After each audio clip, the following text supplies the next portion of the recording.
June 22, 1941. 4:37 in the morning. A dense pine forest near the border of Belarus. The first shot is not loud. It is controlled, measured, deliberate. And it misses. For a brief second, nothing happens. A column of German infantry from the Wehrmacht continues moving through the trees. Boots crunch softly over pine needles.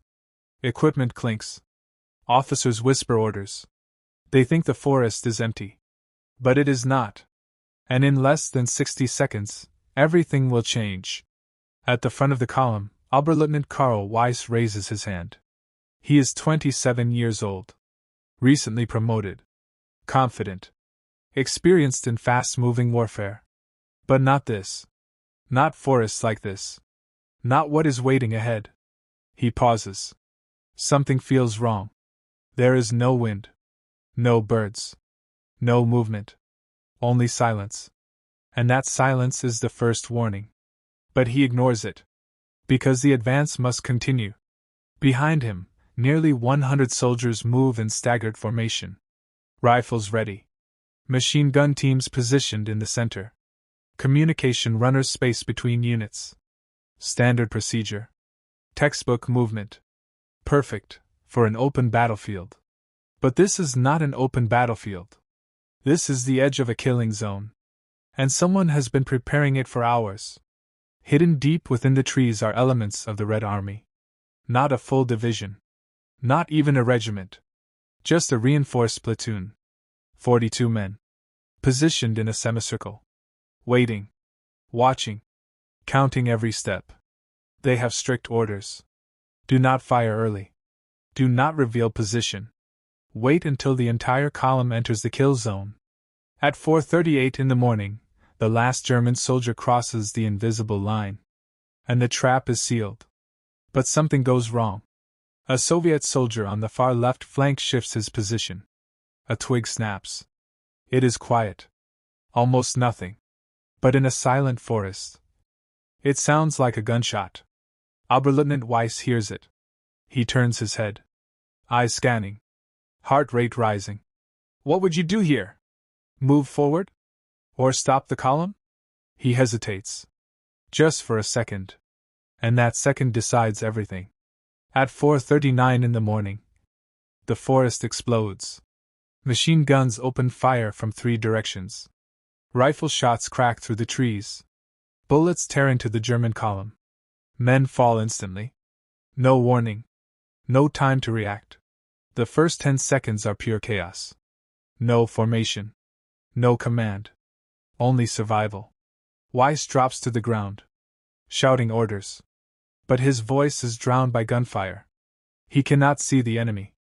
Only muzzle flashes between trees. And they are everywhere. Left. Right. Front. But not behind. Not yet. Because the Soviets left one direction open. On purpose. A single escape route. A funnel. And Weiss does exactly what they expect. He orders a retreat in that direction. Fall back! Move! Move! The soldiers obey.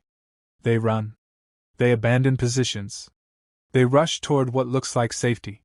But something far worse is waiting there. Because the open path is not an escape. It is the second stage of the ambush. At 4:42 in the morning, as the Germans push into the clearing, mortars begin to fall. Precise. Pre-registered. Zeroed in hours before the attack. Explosions rip through the retreating soldiers. Dirt. Wood. Blood. Everything mixes into the air. Men scream. Some try to crawl back into the forest. But now the firing intensifies behind them. The trap is closing. Completely. Weiss realizes the truth too late. They are surrounded. Not partially. Not temporarily. Completely. And the worst part?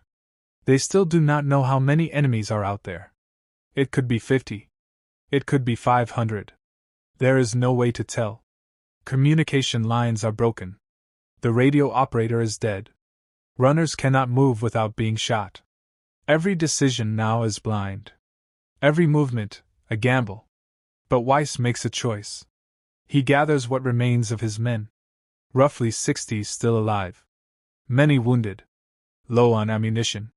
He decides to push back into the forest. Toward the original firing positions. Why? Because staying in the clearing means certain death. At least in the trees, there is cover. There is a chance.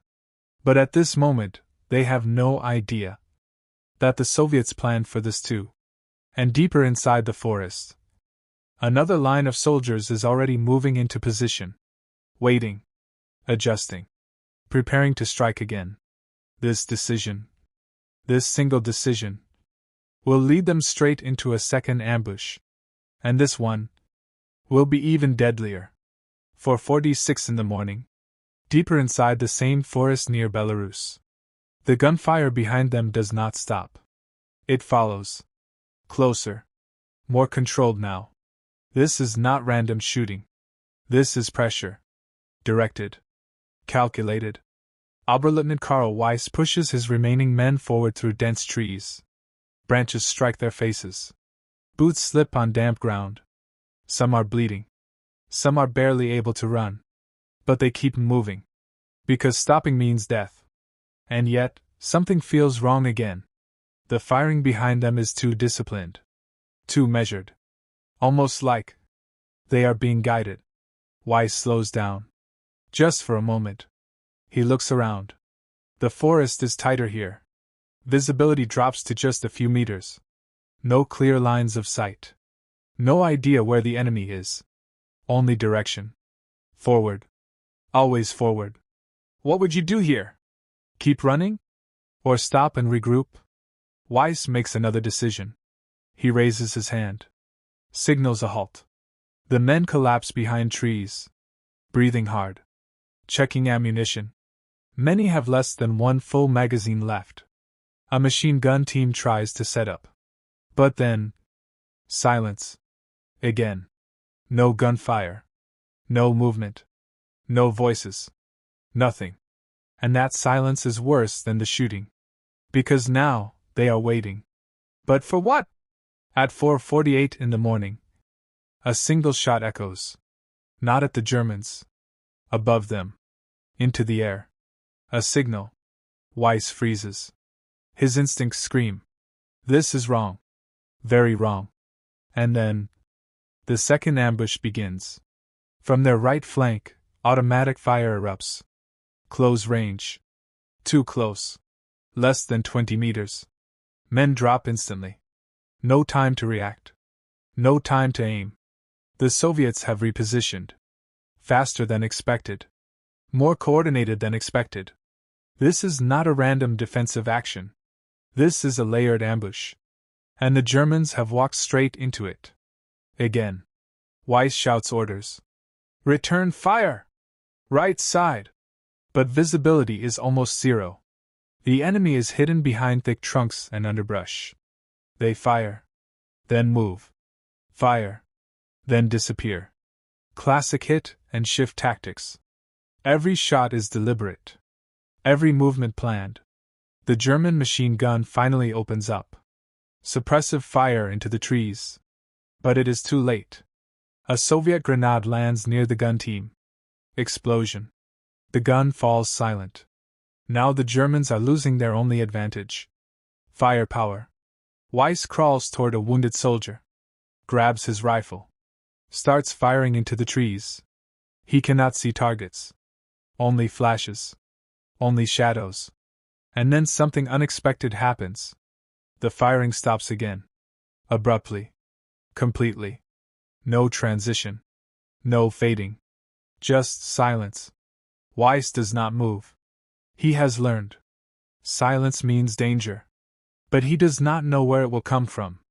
Seconds pass. 5 seconds. 10 seconds. 15. And then, a voice. In German. From the trees. Drop your weapons. The accent is heavy. But clear. Surrounding complete. Weiss feels the shift instantly. Psychological pressure. The Soviets are trying something new. Not just destruction. Control. Confusion. Fear. Some German soldiers hesitate. Some look at Weiss. Waiting. What would you have done here? Fight, without seeing the enemy? Or surrender, without knowing their numbers? Weiss makes a decision. No surrender. He shouts it. Loud. Clear. Because he knows something. Or at least, he thinks he does. If they were truly surrounded, the Soviets would not ask. They would finish it.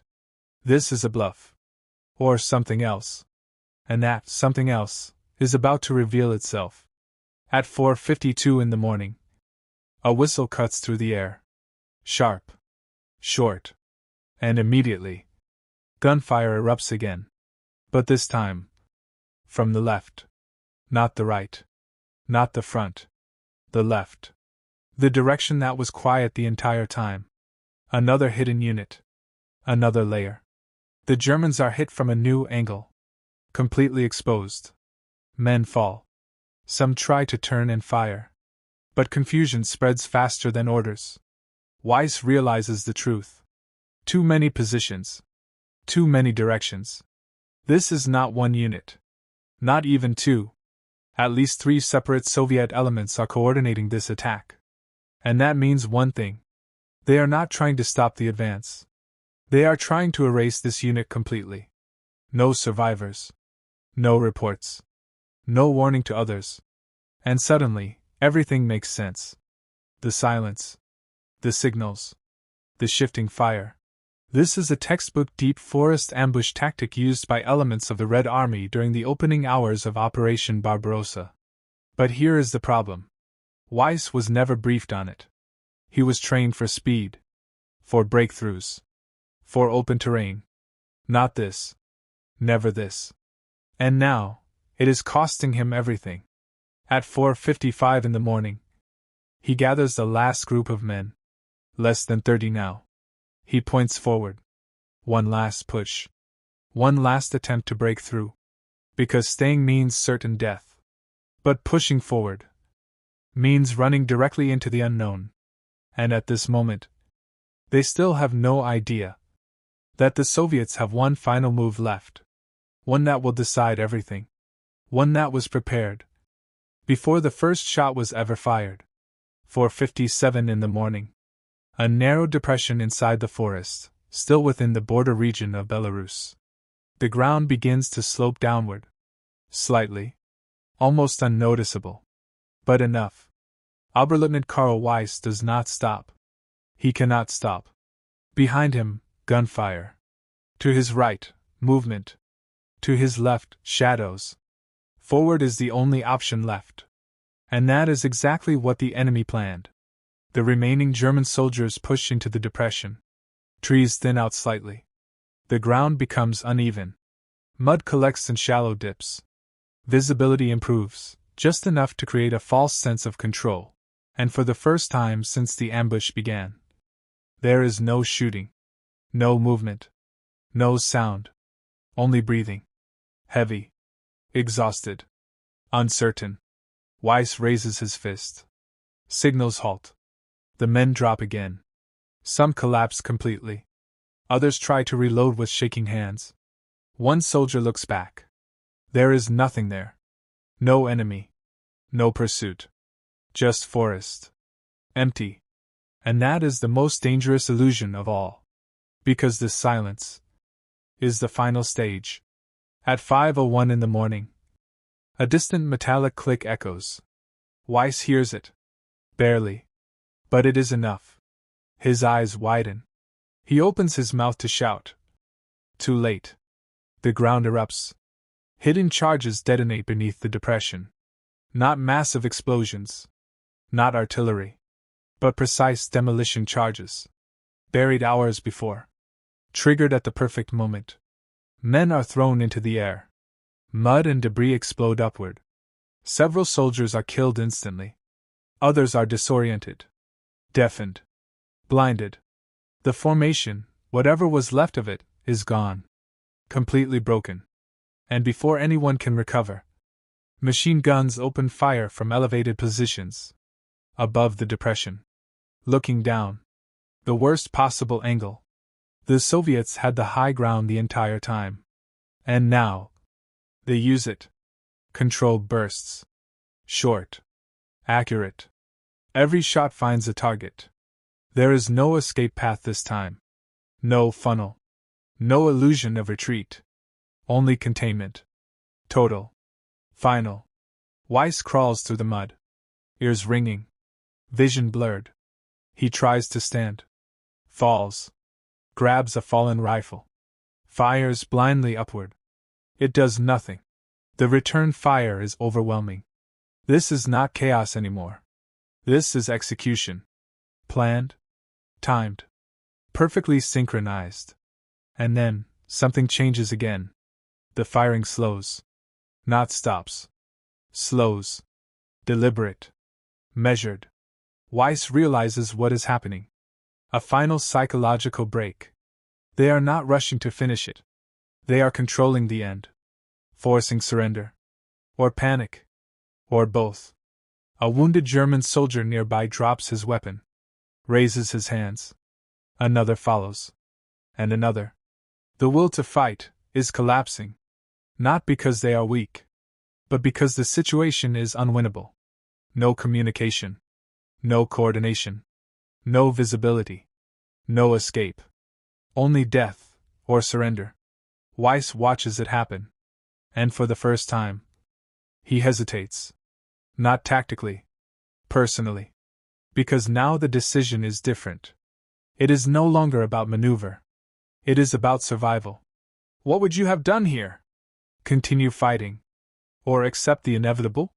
At 5:04 in the morning, Weiss slowly lowers his rifle. Not completely.